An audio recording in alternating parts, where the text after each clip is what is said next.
আচ্ছা, দিনের মাঝামাঝি সময়ে কি এমন হয় যখন মনে হয় মাথাটা একদম কাজ করছে না, কোনো কিছুতেই ঠিকমতো মনোযোগ দেয়া যাচ্ছে না? তখন কিন্তু আমরা অনেকেই চট করে শক্তি পাওয়ার জন্য কোনো একটা অস্বাস্থ্যকর জিনিসের দিকেই হাত বাড়াই। কিন্তু ভাবুন তো, যদি এমন একটা স্ন্যাক থাকতো যেটা শুধু এনার্জি দেবে না, বরং স্মৃতিশক্তিকেও একটু ঝালিয়ে নিতে সাহায্য করবে। চলুন আজ আমরা ঠিক এমনই একটা মেমোরি বুস্টিং স্ন্যাকের ভেতরটা একটু ঘেটে দেখি। এই যে স্ক্রিনে যেটা দেখা যাচ্ছে, এটাই সেই প্রোডাক্ট ওমিওর মেমোরি বুস্টিং লাড্ডু। এর প্যাকেজিংটা যদি খেয়াল করেন তাহলে দেখবেন বেশ বড় বড় কিছু দাবি করা হয়েছে, যেমন ধরুন প্রতি কামড়ে পুষ্টি বা মস্তিষ্কের দৈনন্দিন জ্বালানি। এমনকি বলা হচ্ছে এটা নাকি প্রাকৃতিক শক্তির উৎস। এখন প্রশ্ন হলো, এগুলো কি শুধুই কথার কথা, নাকি এর পেছনে আসলেই কোনো কারণ আছে? চলুন একটু গভীরে গিয়ে দেখা যাক। তো আসল প্রশ্নটা কিন্তু এটাই, একটা সাধারণ স্ন্যাক কি সত্যিই আমাদের মনোযোগ বা স্মৃতিশক্তির মতো এত জটিল একটা বিষয়কে প্রভাবিত করতে পারে, নাকি পুরোটাই আমাদের ভাবনার বাড়াবাড়ি?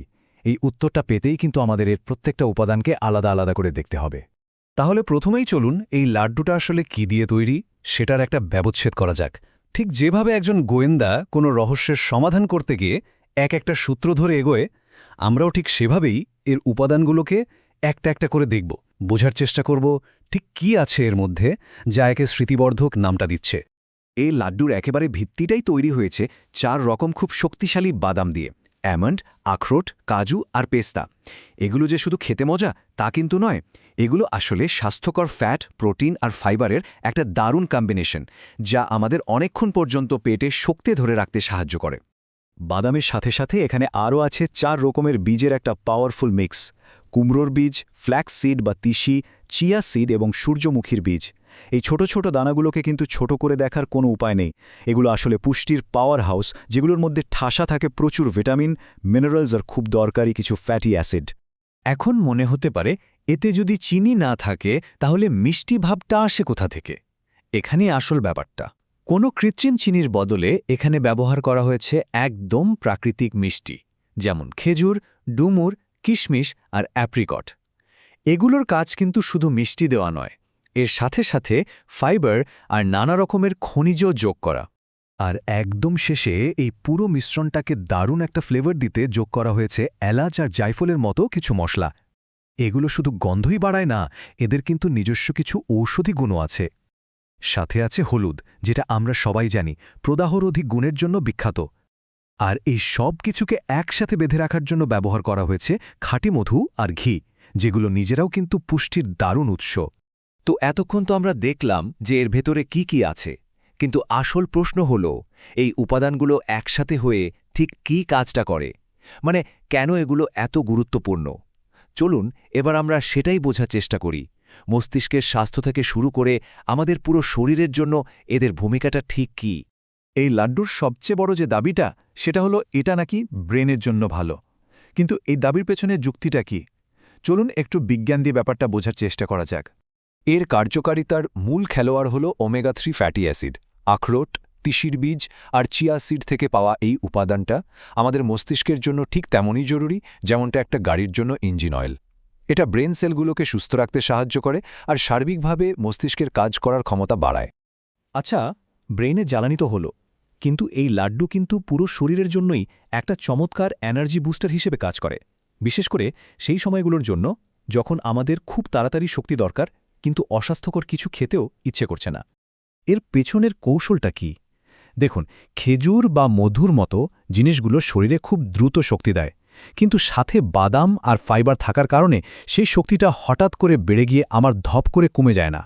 মানে অন্যান্য মিষ্টি জিনিসের মতো সুগার রাশ আর তারপর এনার্জি ক্র্যাশ হওয়ার ব্যাপারটা হয় না, বরং শরীর একটা লম্বা সময় ধরে স্থির শক্তি পেতে থাকে। আরেকটা খুব গুরুত্বপূর্ণ দিক হল এর অ্যান্টিঅক্সিডেন্ট গুণ। আমাদের শরীর তো সারাক্ষণই নানা রকম দূষণ আর স্ট্রেসের শিকার হচ্ছে। এই অ্যান্টিঅক্সিডেন্টগুলো অনেকটা বর্মের মতো কাজ করে, আমাদের শরীরের কোষগুলোকে ক্ষতির হাত থেকে বাঁচায়। আর এই অ্যান্টিঅক্সিডেন্টগুলো আসে মূলত ওই বাদাম, বীজ আর হলুদ, এলাচের মতো মশলাগুলো থেকে। এগুলো কোষকে এক ধরনের অক্সিডেটিভ স্ট্রেস থেকে বাঁচায়। সহজ করে বললে এটা আমাদের শরীরের কোষগুলোকে ভেতর থেকে মরচে পড়া বা নষ্ট হওয়া থেকে রক্ষা করে, ফলে শরীর অনেক বেশি সতেজ থাকে। সব শেষে এর উপাদানগুলো কিন্তু রক্তের স্বাস্থ্য ভালো রাখতেও বেশ ভালো একটা ভূমিকা পালন করে। শুকনো ফল আর বিভিন্ন বীজ থেকে পাওয়া আয়রন আমাদের শরীরের জন্য খুবই দরকারি একটা জিনিস।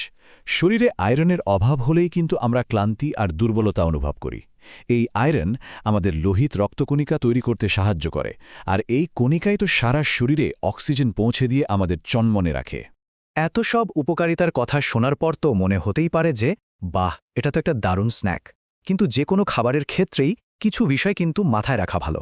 একজন সচেতন ভোক্তা হিসেবে খাওয়ার আগে চলুন কিছু জরুরি বিষয়ও জেনে নেওয়া যাক। এখানে মডারেশন বা পরিমিতি বোধটাই কিন্তু আসল কথা। মনে রাখতে হবে বাদাম, ঘি, মধু এসবই স্বাস্থ্যকর, কোনো সন্দেহ নেই। কিন্তু এগুলোতে ক্যালোরিও কিন্তু বেশ ভালোই পরিমাণে আছে। আবার ড্রাই ফ্রুটস থাকার কারণে ন্যাচারাল সুগারও অনেক। তো স্ন্যাক হিসেবে এটা চমৎকার, কিন্তু তার মানে এই না যে ইচ্ছে মতো খাওয়া যাবে। অল্প পরিমাণে খাওয়াই কিন্তু বুদ্ধিমানের কাজ। আর হ্যাঁ, যাদের বাদামে অ্যালার্জি আছে বা ডায়াবেটিসের সমস্যা, তাদের তো অবশ্যই একটু বাড়তি সতর্ক থাকতে হবে। যে কোনো প্রোডাক্ট নিয়ে আলোচনার একটা গুরুত্বপূর্ণ অংশ হল এর পেছনের মানুষজন বা কোম্পানি সম্পর্কে জানা। চলুন খুব সংক্ষেপে একটু জেনে নিই এই স্বাস্থ্যকর লাড্ডুটা আসলে কারা তৈরি করছে। এই প্রোডাক্টটি তৈরি করছে সম্বর ফুড লিমিটেড, যেটা তাদের মূল কোম্পানির নাম। আর সাধারণ মানুষের কাছে তারা এটা পৌঁছে দিচ্ছে ওমিও ব্র্যান্ড নামে। মানে সম্বর ফুড হলো প্যারেন্ট কোম্পানি, আর ওমিও হলো তাদের সেই ব্র্যান্ড যারা এই ধরনের স্বাস্থ্যকর ড্রাই ফ্রুটস আর স্ন্যাক্স নিয়ে কাজ করে। আমাদের এই পুরো বিশ্লেষণটা দেখার পর যদি কেউ এই প্রোডাক্টটা সম্পর্কে আরও জানতে চান বা নিজেরা একবার পরোক্ষ করে দেখতে চান, তাদের সুবিধার জন্য যোগাযোগের নম্বরটা এখানে দেওয়া থাকলো। তবে যে কোনো জিনিস কেনার আগে নিজের শরীর আর প্রয়োজনটা বুঝে সিদ্ধান্ত নেওয়াই কিন্তু সবচেয়ে জরুরি। তাহলে সব আলোচনার শেষে প্রশ্নটা কিন্তু আবার আমাদের নিজেদের কাছেই ফিরে আসছে। এই সব তথ্য জানার পর দিনের ক্লান্তি কাটাতে আর মস্তিষ্ককে একটু সচল রাখতে কোন ধরনের খাবার বেছে নেওয়া হবে? সেটা কি এই লাড্ডুর মতো কোনো প্রাকৃতিক স্ন্যাক, নাকি অন্য কিছু? সিদ্ধান্তটা অবশ্যই ব্যক্তিগত, তবে আশা করি আজকের এই আলোচনা একটা ভালো সিদ্ধান্ত নিতে সাহায্য করবে।